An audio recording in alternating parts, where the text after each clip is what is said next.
نحمده ونصلي على رسوله الكريم اما بعد فاعوذ بالله من الشيطان الرجيم بسم الله الرحمن الرحيم رب اشرح لي صدري ويسر لي امري واحلل عقدة من لساني يفقهوا قولي۔ اولاد کے لیے بھی ہمیں قرآن و سنت میں دعائیں سکھائی گئی ہیں اور ان کا بھی اہتمام کرنا چاہیے۔ انسان اپنی زندگی میں اپنی بہترین کمائی اپنی اولاد ہی کو سمجھتا ہے، اور انسان اپنی زندگی کا بہترین سرمایہ اپنی اولاد پر خرچ کرتا ہے، اور اپنے بعد بھی ان کے لیے ہر طرح کی راحتیں اور نعمتیں چھوڑ کر جانا چاہتا ہے۔ لیکن اگر اولاد نیک ہو تو وہ والدین کے لیے صدقہ جاریہ بھی بنتی ہے، اور والدین کے خون پسینے کی کمائی کو ان کی زندگی میں اور ان کی زندگی کے بعد بہترین جگہوں پر استعمال کرتی ہے۔ لیکن اگر اولاد بگڑی ہوئی ہو تو زندگی میں بھی انسان کے لیے اذیت اور عذاب ہے، اور بعد میں بھی اس کے مال کو ضائع کرنے والی ہوتی ہے اور اس کے لیے بدنامی کا سبب بنتی ہے۔ اس لیے خصوصی طور پر اولاد کے لیے دعائیں کرتے رہنا چاہیے۔ نبی صلی اللہ علیہ وسلم نے فرمایا 3 قسم کے لوگوں کی دعائیں قبول ہوتی ہیں اور ان کی قبولیت میں کوئی شک و شبہ نہیں: مظلوم کی دعا، مسافر کی دعا، اور والد کی دعا اپنی اولاد کے لیے۔ یعنی جب باپ اپنے بچوں کے لیے دعا کرتا ہے تو وہ دعا بھی ہے۔ اسی طرح نبی صلی اللہ علیہ وسلم نے اس بات سے بھی منع کیا کہ کوئی اپنی اولاد کے خلاف دعا کرے یا اس کو بد دعا دے، کیونکہ وہ بھی قبول ہو جاتی ہے اور پھر انسان کے لیے پریشانی کا باعث بنتی ہے۔ اس سلسلے میں نبی صلی اللہ علیہ وسلم نے فرمایا اپنی اولاد کو بد دعا نہ دو، ایسا نہ ہو کہ وہ اللہ کی طرف سے قبولیت کی گھڑی ہو اور وہ تمہارے لیے قبول کر لے، اور اگر انسان کی ایسی دعا قبول ہو جائے تو پھر انسان کے لیے سخت پریشانی کا باعث ہو سکتی ہے یہ بات۔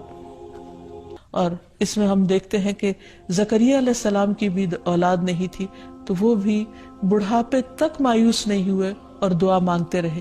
اور اس سلسلے میں آتا ہے کہ وہ جب دعا مانگتے تو کہتے رب ہب لی من لدنک ذریۃ طیبہ انک سمیع الدعاء، کہ اے میرے پروردگار مجھے اپنے پاس سے نیک اور پاکیزہ سیرت اولاد عطا فرما، تو ہی دعا کا سننے والا ہے۔ یعنی پیغمبر ہمیشہ صرف اولاد کی دعا نہیں کرتے بلکہ نیک اولاد کی دعا کرتے ہیں۔ اولاد کا ہونا اللہ سبحانہ وتعالیٰ کا ایک بہت بڑا انعام اور بندے پر بہت بڑا احسان ہے۔ اسی لیے ہم دیکھتے ہیں کہ اولاد انسان کے لیے اگر نیک ہو تو راحت، رحمت، آرام اور چین اور آنکھوں کی ٹھنڈک کا ذریعہ ہوتی ہے۔ نبی صلی اللہ علیہ وسلم حضرت حسن اور حسین کو اپنے پھول کہا کرتے تھے کہ یہ دونوں میری دنیا کے پھول ہیں۔ ایک اور حدیث سے ہمیں پتہ چلتا ہے کہ اولاد انسان کی بہترین کمائی ہے۔ فرمایا ان اولادکم من اطیب کسبکم، تمہاری اولاد تمہاری سب سے بہترین کمائی ہے، بس اپنی اولاد کی کمائی میں سکھاؤ، یعنی وہ انسان کے لیے حلال ہے، جائز ہے۔ پھر اسی طرح بیٹیاں جو ہیں ان کی تعلیم و تربیت اور ان کی پرورش بھی ایک بہت خیر و بھلائی اور جنت کمانے کا ذریعہ ہے۔ لیکن اس کے ساتھ ساتھ یہ بھی یاد رکھنا چاہیے کہ اولاد ایک رسپانسبلٹی بھی ہے، ان کے بارے میں سوال بھی کیا جائے گا کہ ان کی تربیت کس طرح کی۔ پھر خصوصی طور پر اسے ماں کی ذمہ داری قرار دیا گیا، اگرچہ ماں اور باپ دونوں ذمہ دار ہیں، لیکن عورت سے اس کے گھر والوں یعنی اس کے بچوں کے بارے میں اس سے سوال ہوگا کہ اس نے ان کی تربیت کیسے کی۔ تو اس لیے ہم سب پر لازم ہے کہ ہم اپنے بچوں کی دینی اور دنیاوی دونوں طرح سے بہترین تربیت کرنے کی کوشش کریں۔ تو آخر میں ہم دیکھتے ہیں کہ جو دعائیں ہمیں خاص طور پر اولاد کے لیے مانگنی چاہیے وہ ان کی نیکی، تقوی اور اصلاح کی ہیں، پیدائش سے پہلے بھی اور بعد میں بھی۔ پیدائش سے پہلے رب ہب لی من الصالحین، کہ اے رب مجھے صالح اولاد عطا کر۔ پھر اسی طرح رب ہب لی من لدنک ذریۃ طیبہ انک سمیع الدعاء، اے میرے پروردگار مجھے اپنی طرف سے نیک اور پاکیزہ اولاد عطا فرما، بے شک تو ہی دعا کا سننے والا ہے۔ پھر اسی طرح اپنی اولاد کو شیطان مردود سے بچانے کی بھی دعا کرنی چاہیے، جیسے حضرت مریم علیہ السلام کی والدہ نے ان کی پیدائش کے وقت یہ دعا مانگی تھی، وَإِنِّي أُعِيذُهَا بِكَ وَذُرِّيَّتَهَا مِنَ الشَّيْطَانِ الرَّجِيمِ، اور بے شک میں اس کو اور اس کی اولاد کو شیطان مردود سے تیری پناہ میں دیتی ہوں۔ پھر اسی طرح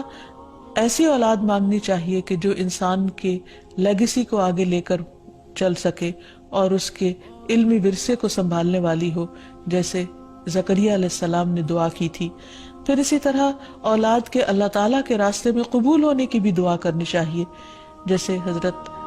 مریم کی والدہ نے ان کے لیے دعا کی تھی کہ ربی انی نذرت لک ما فی بطنی محررا فتقبل منی، کہ اے میرے رب بے شک میں نے تیرے لیے اس کی نظر مانی ہے جو میرے پیٹ میں ہے کہ میں آزاد چھوڑ دوں گی، سو مجھ سے قبول فرما، بے شک تو سب کچھ سننے سب کچھ جاننے والا ہے۔ اسی طرح ابراہیم علیہ السلام نے اپنی اولاد کے کھانے میں برکت کی دعا کی، اللہم بارک لہم فی اللحم والماء، اے اللہ ان کے گوشت اور پانی میں برکت نازل فرما۔ پھر اسی طرح اولاد کی فرما برداری کی بھی دعا کرنی چاہیے، ربنا وجعلنا مسلمین لک ومن ذریتنا امۃ مسلمۃ لک وارنا مناسکنا وتب علینا انک انت التواب الرحیم،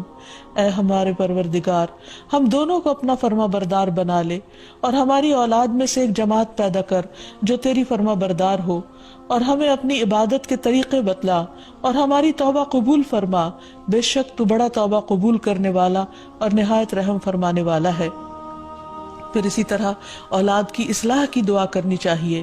رب اوزعنی ان اشکر نعمتک التی انعمت علی وعلی والدی وان اعمل صالحا ترضاہ واصلح لی فی ذریتی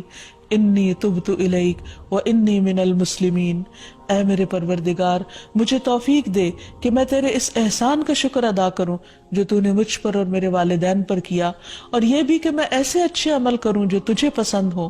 اور میری خاطر میری اولاد کی اصلاح کر، میں تیرے حضور توبہ کرتا ہوں اور بلا شبہ میں فرما بردار ہوں۔ اسی طرح اولاد کے نماز قائم کرنے کی دعا کرنی چاہیے، رب اجعلنی مقیم الصلاۃ ومن ذریتی ربنا وتقبل دعا، اے میرے رب مجھے بھی اور میری اولاد کو بھی نماز قائم رکھنے والا بنا، پروردگار میری یہ دعا قبول فرما۔